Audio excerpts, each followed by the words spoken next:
gonna stand here and listen to you badmouth the greatest of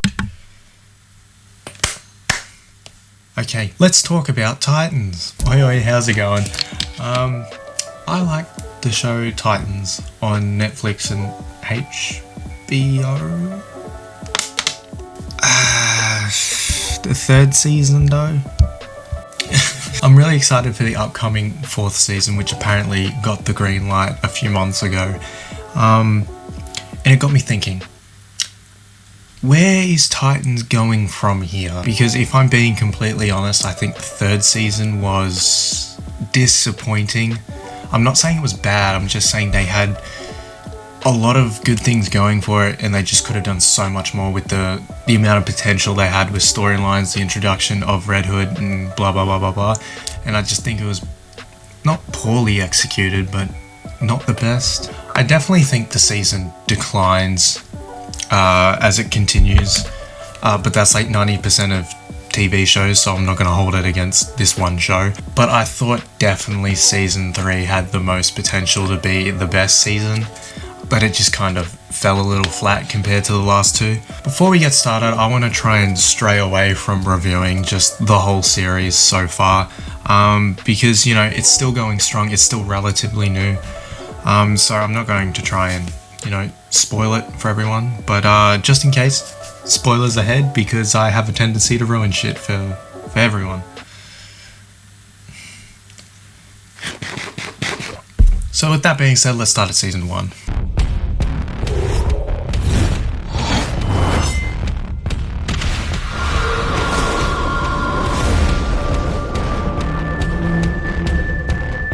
Season 1 shows the origins of all the Titans, except for you. And I think it was really interesting. You had Dick Grayson, aka Robin, relocating to Detroit after parting ways with Batman. Robin is shown to be a more aggressive and, dare I say, edgy, ending the scene with "Fuck Batman." I'm Lightning McQueen! Lightning McQueen! You also have Rachel, aka Raven, who has nightmares about the deaths of the Flying Graysons, which also sends her powers out of control because she has no idea how to control them. Raven struggles to live a normal life due to her own reflection taking its own entity, kind of like the devil on her shoulder. She and the people around her see her as a monster which can hurt anyone at any time, intentional or not. The only person Rachel confides in is her adopted mother, who ends up getting game-ended by Agent 47.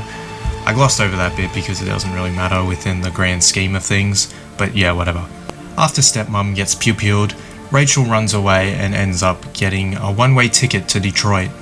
Over on the other side of the world, we meet Starfire, who has lost her memory and runs into the mafia or some shit.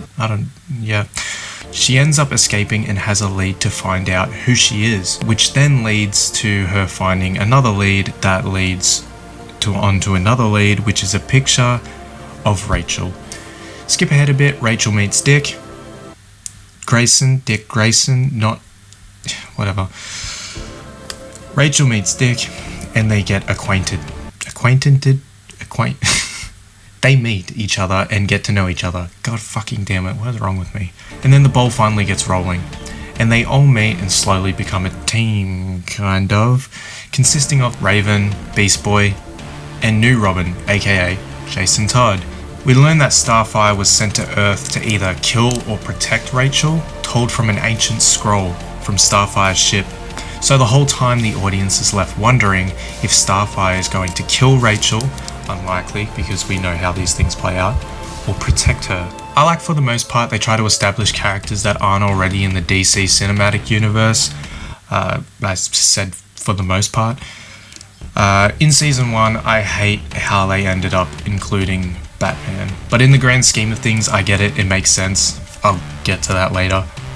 Towards the end of the first season, we get to see the first main baddie, Trigon, which was a very underwhelming villain because he gets like a whopping 10 minutes max before, getting destroyed by Rachel, showing the progression of Rachel learning how to control her powers, but simultaneously ruining a somewhat interesting villain, which could have been used a whole lot better and a whole lot more.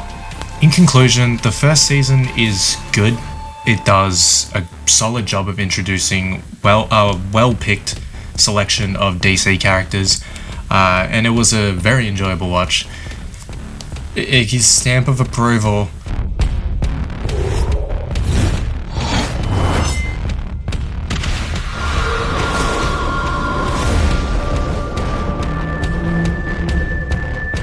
Season 2 centers around the main bad guy, Wade Wilson, aka Deathstroke, and the history of him and the original Titans, with the main goal of trying to get the audience to empathize with the villain, with his actions being justified.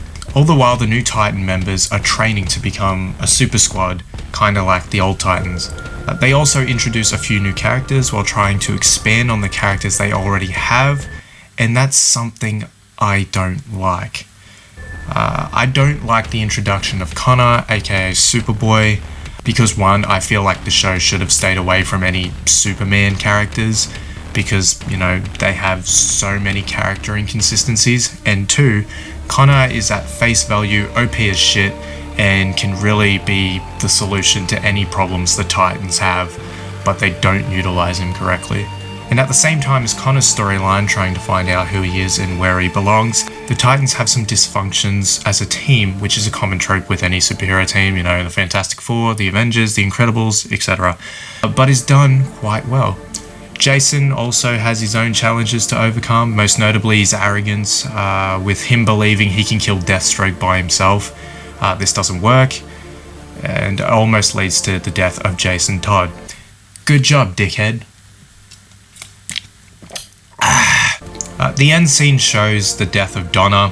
Oh, that's Wonder Girl, by the way. I should have said that. And I shit you not, it is the lamest death I've seen in a superhero show. Death by electrical tower falling on her. Not like a someone pushing it over, or, you know, like a big bad villain controlling the tower or anything. No, it just fucking falls on her and kills her.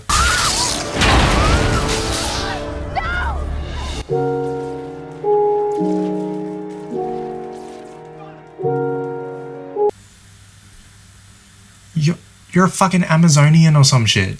Like, how do you die by an electrical tower? What the fuck? When I first watched the episode, I thought it was a joke, you know, as probably most people did, and expected her to just get up and walk it off. But she didn't. And I was mad. The season ends with Rachel going with the corpse of Donna to bring her back to the Amazonian resting place or whatever, and Jason going MIA. I'm saying and a lot. Why am I saying and a lot? That's bad English. I kinda liked the season more, but it lacked structure and had way too many storylines. And Donna's death really pissed me off, because this was around the time where I started to really get into the show and really cared for the characters. So to see Donna go out like that was so disappointing. This is where I started to question if the next season is going to be absolute dog shit or be the greatest thing. And that's when the trailer came out.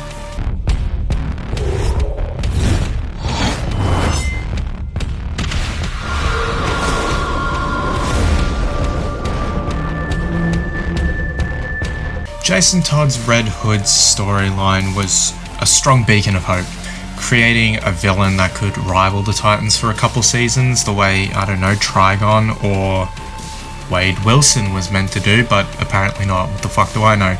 Let's just kill every villain in one season. But that's not what we got. This season had the most potential, and it was squandered so fast, and I'll explain why I felt this way. So Jason's gone ghost until we find out he's returned to Gotham and teamed back up with Batman. Todd single-handedly tracks down the Joker while Bruce is away. Bruce tells him not to go after him, which Jason kind of ignores, while inhaling some sort of toxin. There lies my first problem. The reason why Jason turns into Red Hood is because he's a junkie looking to rid himself of fear because of his near-death experience. So Jason goes after the Joker, which leads to the death of Jason Todd, but he's resurrected by the Lazarus Pit. In my opinion, none of this needs to be included. Red Hood can just be formed from this notion that Jason will never be a better Robin than Dick. I think it would be much more engaging, and it would make the Bruce looking for a new Robin to replace Jason scene hold a lot more weight. And it'll also get rid of Scarecrow, who was shown to be the mastermind behind the whole operation and not Jason. I don't think Scarecrow should have ever been included. It made Red Hood look like a twit. And the personality of Scarecrow, he portrays like this sort of Joker wannabe. If you couldn't tell, I'm not a fan, because Red Hood was the talking point of the 3rd season, and he's just a middleman for Scarecrow in this season. The whole season wasn't bad because there were a lot of things that I did like, such as the resurrection of Donna, concluding with Hawk's storyline. Although I thought he should have never died, it was still a kind of, a good way to go out if he had to. The introduction of Tim Drake, and him being a massive Robin fanboy, I kind of like that idea. And Red Hood being some sort of messiah and having like people turn against Nightwing and the Titans. I liked all of that. It just got lost in translation with a weak overarching story. And now we get no more Red Hood because Jason is no longer a junkie. So it's just another 1-season villain. And this really sucks. I think it could have been so much more. Also, I just noticed that Garth, Rachel, and Corey have like really minor roles in this season and really take a backseat, although they should have been just as important as Dick or Jason. It's like, it's so lost. It's such a lost season because it has so many good ideas, but it's squandered by the main one where they kind of lead everything. Obviously, I didn't go too in depth because the show is still super watchable and easy to get into. Kudos to me, I only spoiled minor plot points, I think. Probably not, I probably spoiled the whole fucking thing. But I just feel this season was, just a huge missed opportunity. It was a huge missed opportunity to expand on the characters, not just the main ones, but the side characters, the villains. And it begs the question, like, what is the 4th season going to be about? So far I've heard nothing. I can only think of like a couple routes to go. Maybe bring back Deathstroke's daughter Rose as an antagonist, She can kind of like persuade Jason Todd. He's like conflicted whether to join the Titans or join Rose. That could have been cool. Maybe we could see Dove as an anti-hero. Or they're just going to have another villain which has a lot of potential but just gets squandered in 1 season. If I had to go a serious route to take it, I'd probably say that introduce Ra's al Ghul because, the Lazarus Pit exists in this kind of universe. So, or maybe they're just going to turn Blackfire evil again. Maybe. I don't fucking know. But that's pretty much all I have. I just kind of wanted to talk about Titans for a while. It gives me a video to do, so if you enjoyed, or if you have any fan theories or whatever the fuck, type them in the comments, because my theories were just a theory. A game theory. So I hope you guys enjoyed. If you did, please like, subscribe, comment if you feel compelled. Oh wait, no, sorry. If you feel compelled, hit that bell. I need to get a fucking bell so I can do that. I wish I had a bell.